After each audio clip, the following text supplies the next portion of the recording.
Hey everyone, my name is Jazz, and for today's video, I'm going to be talking about how to play well without trying too hard or overthinking.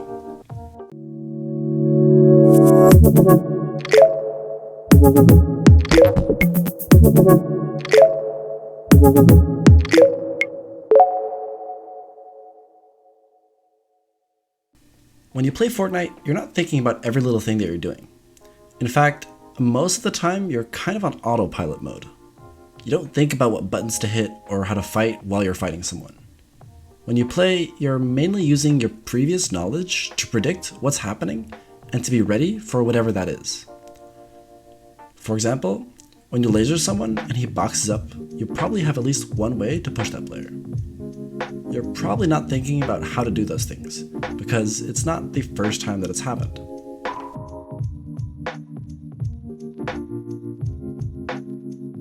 If you would have to think about everything that you did, you would play way too slow. It's a lot faster to use your previous knowledge compared to trying to figure out what to do in the moment. If you're not sure what I mean, here's a simple example. Imagine you need to pass an arithmetic test with 5 problems to solve. But you've practiced and found the answer to all of these in the past. So all you have to do is remember the correct answers without having to figure it out all over again. Compare that to a test with 5 problems you've never seen before. Which one do you think you'll finish faster?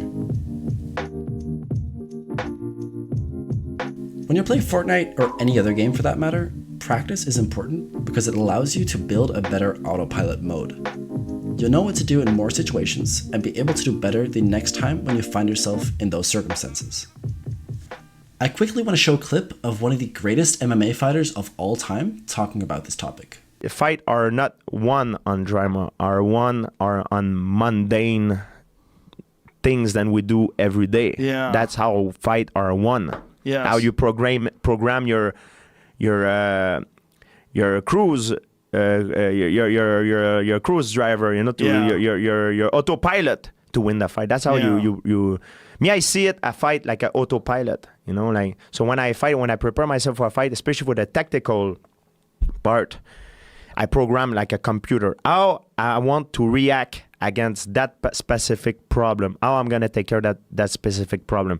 The only way to program it is to do repetition and repetition and repetition and repetition. It's like you said at one point, Eddie Bravo, he said like tying up your shoes. Yes. Because we've been doing it so many times. You can talk to someone, the same thing. Yes.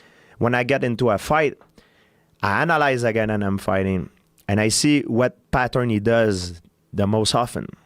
So I want to program my computer to react to that pattern that would give me the advantage into the fight. I don't know when that pattern would occur, but I want to program myself that when it occurs, I have an answer for it right away. I don't have to think about it. I don't think, I just react. And that's my problem when I used to fight, and I got a lot of criticism before. I was thinking too much. Towards the end of my career, I had so much pressure. I didn't perform as well as I was earlier, especially my last fight before I stopped for the 4 years. I was thinking too much, overthinking, putting too much pressure. Like you said, it's too serious. So what is the best way to learn patterns and to be ready for the next time that they happen? Well, as I said earlier, practice is the most important part of this. But when I say practice, I don't mean to just mindlessly play 10 hours a day, because it's quite possible you won't pick up on any new patterns doing this.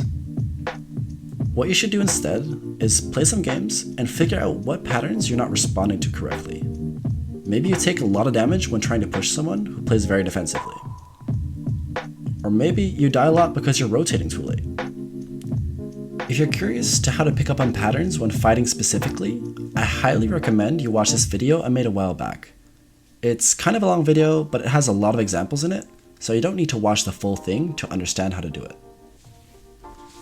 In the clip, we also heard him say that overthinking was one of the main issues he had, and he was kind of not letting the autopilot do its thing. Now, let's see how we can prevent that from happening to you.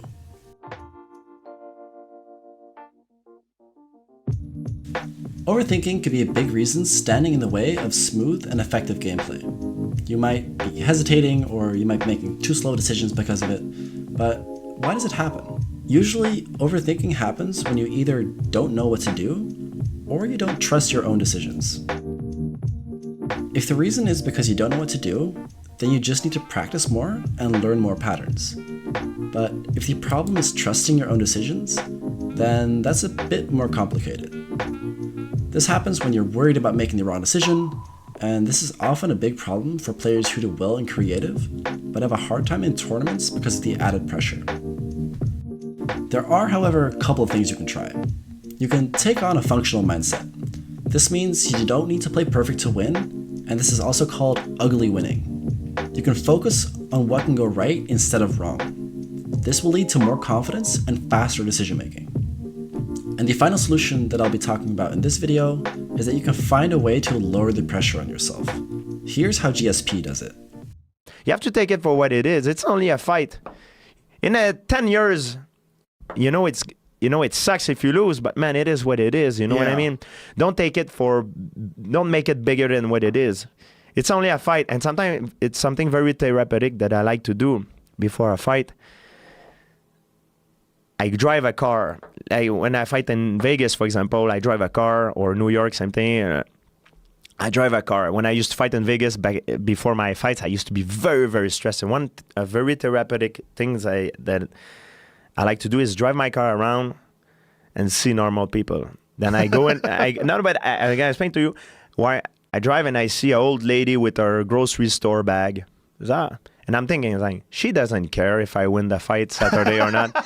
She's not even going to hear about it. Then I look, he's another guy yelling to another guy because whatever problem. Oh, this guy is going to the bank to pay his mortgage stuff. They don't care. The effect that I have on the universe is so freaking small. Nobody cares. I'm the only one putting the pressure on me. Nobody gives a damn about it. So that's why they help me to perform now. That's how some younger guy, they say, I'm nervous. I heard you don't sleep well the night before. I say, yeah, it's true. I don't sleep well. It's like, what is your trick? How do you find a way to sleep well? It's like, I don't really sleep well either nowadays. It's like, well, how do you feel better about it? It's like, I just know that I'm not going to sleep well and it's not going to affect the outcome of the competition. It's just a normal thing. You learn how to deal with it better. You're not going to change it. Yeah. You just accept it. Yeah. The stress is your friend, man. That's going to make you react. That's going to be on the edge. I hope you found these tips useful and now you have a better understanding of how pro players are able to think and play as fast as they do. And finally, I wish you guys all good luck with finding new patterns and learning them in the new season. And as always, I'll talk to you guys soon.